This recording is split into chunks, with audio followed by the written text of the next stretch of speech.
Hari ini 26 Ogos 2026, harga emas RM654 untuk segram.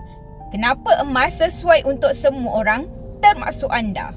Saya Mona Lisa Gold Educator. Saya bimbing masyarakat dengan ilmu emas yang betul dan tepat.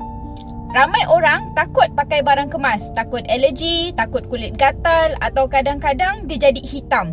Tapi tahu tak anda, emas tulen tidak menyebabkan alergi. Emas terutamanya 24K ataupun emas yang berketulinan 999.9 adalah logam yang sangat stabil.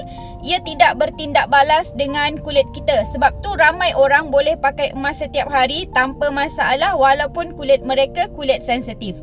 Berbanding dengan aksesori lain, ada yang cepat pudar, berkarat ataupun kulit akan jadi merah. Akhirnya tak boleh pakai lama dan rugi. Emas bukan saja selamat dipakai tapi juga selamat disimpan sebagai aset.